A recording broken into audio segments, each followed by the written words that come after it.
Hello प्यारे विद्यार्थियों, नमस्कार। स्वागत है आप सभी का आपके अपने यूट्यूब चैनल सीएम स्टडी वाला में।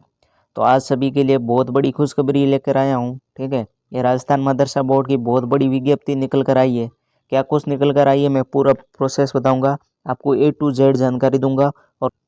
और इसके अंदर योग्यता क्या है, फॉर्म कब से स्टार्ट हो रहे हैं, इन सभी के बारे में जानकारी बताऊंगा। और कौन से स्टूडेंट है जो कि इसके अंदर भाग ले सकते हैं, इन सभी के बारे में बताऊंगा। तो A to Z बने रहना और A to Z आपको जानकारी दी जाएगी। सबसे पहले जो विज्ञप्ति है वो मैं आपको बता देता हूँ। ठीक है, 6,500, ठीक है, 6,843 पदों पर निकली है विज्ञप्ति। ठीक है, तो इसलिए ध्यान से पढ़ना, क्योंकि इसमें आपका भी नंबर आ सकता है। अगर थोड़ा सी तैयारी करनी है, इसमें ज़्यादा तैयारी नहीं करनी है, क्योंकि इतना विस्तृत सिलेबस भी नहीं होता है। इसका क्या सिलेबस होता है वो भी मैं बताऊंगा। ठीक है, संविदा पर ले रहे हैं तो इतना ज़्यादा सिलेबस नहीं है, तो ध्यान से पढ़ना। ठीक है, सबसे पहले बता दूं, राजस्थान मदरसा बोर्ड जयपुर से पंजीकृत मदरसों में, ठीक है, Rajasthan contribution hearing to civil post rules है, जो कि 2022 के तहत संविदा के आधार पर शिक्षा अनुदेशकों एवं कंप्यूटर अनुदेशकों पदों पर योग्य अभ्यर्थियों को आवेदन आमंत्रित किए जाते हैं। ठीक है, आपको इसको क्या है कि जो राजस्थान बोर्ड जयपुर में पंजीकृत मदरसों में है, जो कि ये रूल है 2022 के तहत संविदा आधार पर, ठीक है, इसके आधार पर संविदा आधार पर अगर आपको चाहोगे तो आपको परमानेंट भी कर देंगे शिक्षा अनुदेशकों एवं कंप्यूटर अनुदेशकों। ठीक है, एक तो शिक्षा अनुदेशक की भर्ती है जिसे कहते हैं एजुकेशन इंस्ट्रक्टर, जैसे 4,143 है। और जो कंप्यूटर अनुदेशक है जो कि 2700 पद है। ठीक है, कंप्यूटर अनुदेशक के पदों पर योग्य अभ्यर्थियों को आवेदन आमंत्रित किए जाते हैं। आपको आवेदन फिलअप करने हैं और आपको नौकरी भी मिल सकती है आसानी से। ठीक है,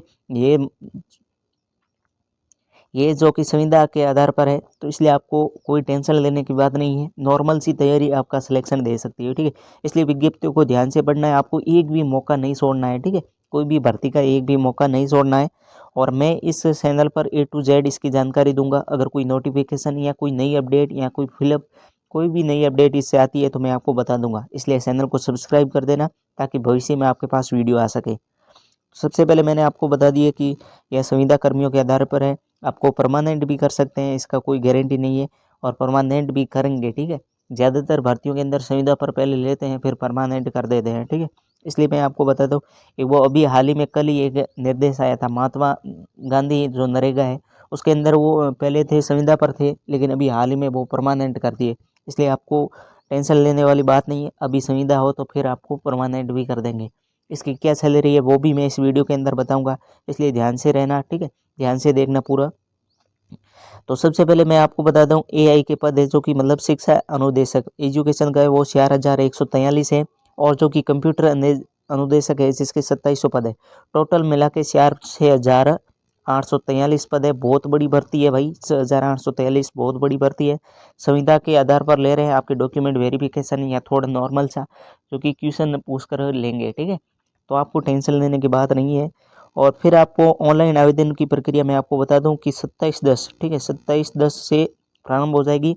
ऑनलाइन आवेदन की अंतिम तिथि 25/11 को 12 बजे तक रहेगी। ठीक है, आपकी 27/10 से 2023 से मतलब एक मंथ फॉर्म अप्लाई चलेंगे। ठीक है, 25/11/2023 को आपको सूखना नहीं है। ठीक है, जैसे ही तारीख आती है आपको फॉर्म फिलअप कर देना है। ठीक है, और 27/10/2023 से प्रारंभ की जाएगी। और ऑनलाइन आवेदन की जो अंतिम तिथि है वो 25 नवंबर 2023 को है। ठीक है, आपको अक्टूबर से शुरू होगी, नवंबर तक चलेगी और 12 बजे तक रहेगी। अगर आगे बढ़ाते हैं तो मैं आपको भी बता दूंगा इस वीडियो के माध्यम से। और विस्तृत जो विज्ञापन है वेबसाइट पर पड़ा है। ठीक है, 27/10 से उपलब्ध होगा। आपको 27 अक्टूबर से जो कि विस्तृत है विज्ञप्ति वो जारी कर दी जाएगी। और जैसे ही विज्ञप्ति आएगी तो मैं आपको बता दूंगा। ये तो पहले विज्ञप्ति छोटी विज्ञप्ति जारी की है, इसका मतलब आचार संहिता से पहले ये बहुत बड़ी भर्ती है। आचार संहिता पर इसका कोई प्रभाव नहीं पड़ेगा, क्योंकि अगर भर्ती आ जाती है ना तो आचार संहिता पर कोई प्रभाव नहीं पड़ता है। इसलिए अब मैं योग्यता बताता हूँ। ठीक है, जिसको जानना होता है ना कि योग्यता क्या होगी इसके अंदर, तो योग्यता की बात की जाए जिस भाई ने, ठीक है, जिस भाई ने BSTC कर रखी है, यहाँ B.Ed चल रही है या कर रखी है, ठीक है, B.Ed कर रखी है, वो भाई ये फॉर्म अप्लाई कर सकते हैं। ठीक है, जिसके BSTC या B.Ed कंप्लीट है या अभी सेकेंड ईयर चल रहा है दोनों के, तो वो भाई आप ये कर सकते हो। और 4 ईयर, ठीक है, BA B.Ed या BSc B.Ed, ठीक है, अगर वो भी कर रखा है ना तो भी आप इसके अंदर फॉर्म अप्लाई कर सकते हैं। बहुत सुनहरा मौका है भाई, गंवाना नहीं है मेरी मानो तो। ठीक है, जैसे ही फॉर्म अप्लाई शुरू होता है तो आप भर देना। मैंने ये योग्यता बता दी, कौन कौन से एबल है इसके बारे में मैं बता दिया, ठीक है। और पद कितने हैं वो भी बता दिया। अब बताता हूँ सैलरी। तो इसकी जो सैलरी है वो 16,000 से, क्योंकि सुविधा कर्मियों पर आधारित है, 16,000 से 23,000 के बीच में है, ठीक है। 16,000 से 23,000 के बीच में है, फिर आगे बढ़ भी सकती है 2 साल बाद।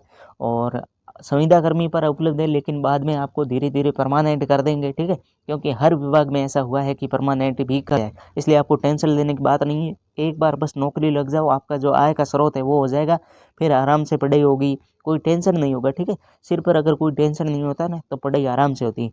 तो सबसे कहना चाहूँगा, अगर जिसने हाल ही में बीएसटीसी या बीएड कर रखी है उन भाइयों के लिए बहुत बढ़िया सुनहरा मौका है, तो ये आपको गंवाना नहीं है, एक बार फिर से पढ़ लेना, ठीक है। ये शिक्षा अनुदेशक और कंप्यूटर अनुदेशक टोटल मिला के 6,843 पद है, बहुत बढ़िया पद है, ठीक है। संविदा कर्मी पर आधारित है, इतना कोई टफ नहीं होता है, ठीक है। अगर आपके पास बेसिक नॉलेज है तो आप आराम से इस एग्ज़ाम को क्रैक कर लोगे और आपका एक नौकरी पक्की हो जाएगी। संविदा कर्मी पर आधारित है, लेकिन परमानेंट भी कर दिया जाएगा, ठीक है। क्या ज़्यादातर विभागों के अंदर परमानेंट कर देते हैं, ऐसा कोई विभाग नहीं है जहाँ पर परमानेंट नहीं हुए, इसलिए आप टेंशन लेने की बात नहीं है। शिक्षा के अंदर भी देख लो, L1 के जो राजीव गांधी वो आया था, तो उसमें अभी भी परमानेंट लगे हुए हैं ना टीचर, ठीक है। लेवल 1 की बात कर रहा हूँ, फिर प्रमोट भी हो गए थे, इसलिए आपको बताता हूँ कि आप भी प्रमोट हो जाओगे अगर परमानेंट हो गए तो, ठीक है। इसलिए आप कोई भी फॉर्म से मत चूकना, फॉर्म भर देना, ठीक है। नोटिफिकेशन मिलती है इससे रिलेटेड तो मैं आपको बता दूंगा इसी वीडियो के माध्यम से, ठीक है। इसी चैनल के वीडियो बनाकर मैं बता दूंगा, इसलिए चैनल को सब्सक्राइब कर देना। तब तक के लिए जय हिंद, वंदे मातरम।